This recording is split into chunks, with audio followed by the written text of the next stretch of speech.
설교의 황태자로 불리우는 영국의 찰스 스펄전 목사님은 그의 책인 스펄전과 함께하는 365일 매일 묵상이라는 책에서 성령에 대해서 이렇게 말씀하십니다.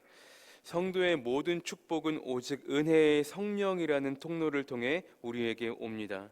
성령의 성화 작업을 떠나서는 거룩한 생각과 경건한 예배, 인자한 행동과 같은 선한 것들이 우리 안에서 전혀 나올 길이 없습니다. 설사 선한 씨앗이 우리 안에 심겨진다 해도 성령께서 돕지 않으시면 그 씨앗은 싹을 틔울 수 없을 것입니다.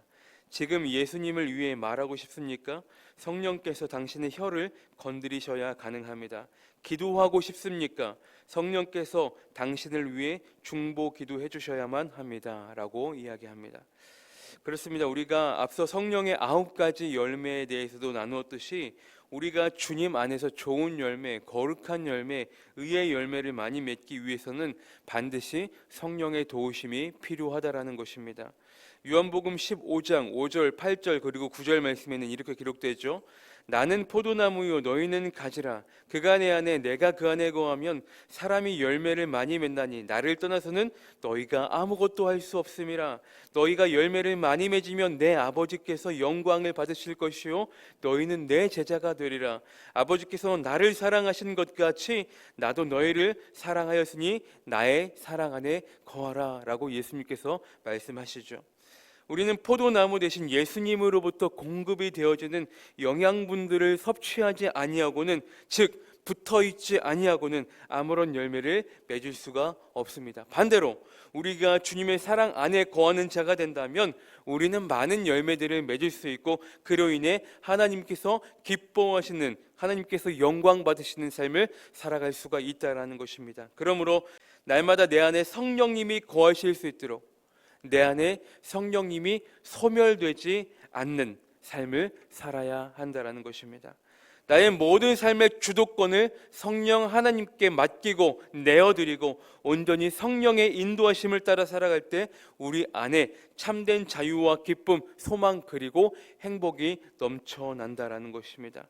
사도 바울은 갈라디아서 5장을 마무리하면서 결국 우리는 성령으로 인해 살아가야 하면, 성령으로 행할 수 있음을 절대로 세상 부귀 영화 헛된 영광을 구하지 말고 서로 다투지 말고 성령의 9가지 열매들처럼 서로 섬기며 사랑하며 하나 되며 살아가야 함을 강조하고 있는 것입니다. 25절 보시면 만일 우리가 성령으로 살면 또한 성령으로 행할지니. 그렇죠? 우리가 무엇을 심든 중요한 것은 결국 심은 대로 거둔다라는 것이겠죠. 마찬가지로 성령을 철저히 의지하며 살아간다면 마땅히 우리의 삶에서도 성령으로 행하는 삶을 살아갈 수가 있다는 것입니다. 결국 우리의 삶을 크게 2가지로 보면 이런 거겠죠. 5장 19절의 말씀처럼 육체의 일을 하거나 방금 읽은 25절의 말씀처럼 성령으로 행하거나 그 2가지의 삶일 것입니다. 우리는 당연히 후자의 삶을 살아야 될 것입니다. 예수님께서 이 땅에 오신 이유가 무엇이겠습니까? 결국 포로된 나를 자유하게 하기 위해서 이 땅 가운데 오셨다라는 것이죠. 그럼에도 기억하고 조심해야 될 것은 무엇인가? 언제든 우리는 다시금 포로의 신분으로 돌아갈 수 있다라는 거예요. 종의 신분으로 얼마든지 돌아갈 수 있는 연약함을 가지고 있다라는 거예요. 그런 연약함들이 우리 안에 다 존재하기 때문에 우리를 도우시고 인도하시는 성령을 날마다 붙잡고 나아가야 한다는 것입니다. 내 안에 성령이 소멸이 되고 성령의 역사하심이 없을 땐 우리는 영적 판단력이 흐려지고 언제든 죄악된 욕망을 따라 육체의 것을 쫓는 그런 삶으로 다시금 노예로 포로로 돌아가고 만다라는 것입니다. 그래서 사도 바울은 25절 말씀에서 어찌 보면 너무나 당연한 이야기 같지만 성령으로 살면 성령으로 행하는 것, 이거 당연한 것 같지만 여러분, 당연한 것이 당연해지지 않는 순간 그 결과는 금방 바뀌어져 버린다는 거예요. 여러분, 우리가 착각하면 안 돼요. 당연한 것들이라고 해서 절대로 가볍게 여겨서는 안 된다는 것이죠. 이 세상 모든 당연한 것들이 당연해지지 않는 순간 무질서하고 파괴되고 엉망진창이 되고 만다라는 것이죠. 여러분, 신앙생활도 마찬가지입니다. 신앙생활 가운데 그 어느 것도 당연하게 여길 것들, 그 어느 것도 없다라는 거예요.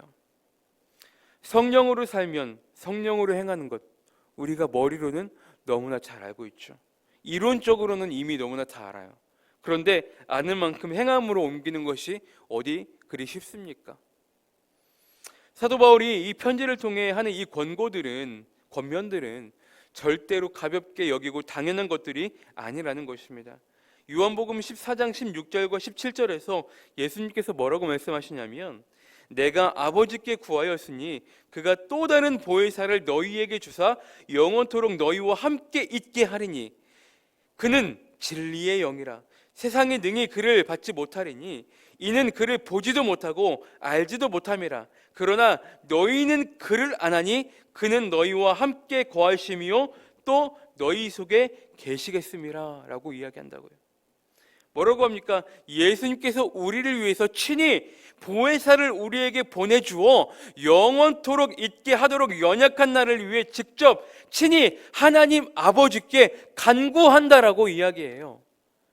절대로 당연시 여기는 것처럼 가볍게 우연으로 운이 좋아서 우리와 함께 하시는 성령님이 아니라는 것입니다. 그렇다면 우리는 뭘 해야 될까요?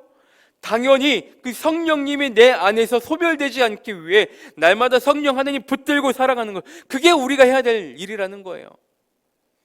그래서 사도 바울은 그런 성령님께서 우리 안에서 사라지지 않으려면, 소멸되지 않으려면 먼저 무엇부터 금해야 하는가, 하지 말아야 하는가를 지금 이야기해주고 있는 거예요.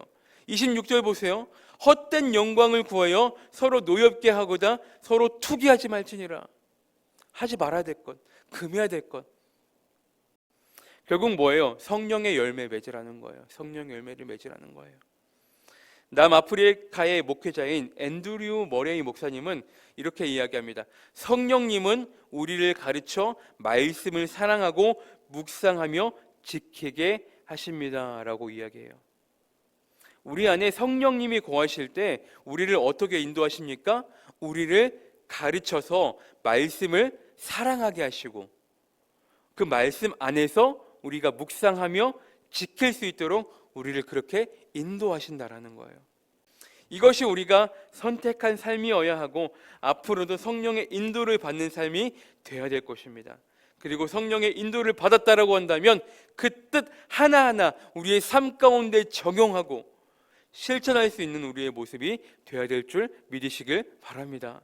사랑하는 성도 여러분, 오늘도 우리에게 주신 귀한 하루, 우리를 사랑하고 우리를 말씀하시는, 가르치시는 성령님을 의지하여 우리가 성령으로 행하는 삶을 살아갈 수 있기를 바랍니다. 그 성령님께서 오늘도 우리를 도우사, 나를 도우사 나의 연약함을 그분의 강함으로 채워주실 것입니다. 진리의 성령, 거룩한 성령 안에서 오늘도 나를, 우리를 너무나 사랑하시는 그 하나님의 영광을 나타내며 살아가는 하나님의 신실한 자녀들 다 되시기를 주님의 이름으로 간절히 축원합니다.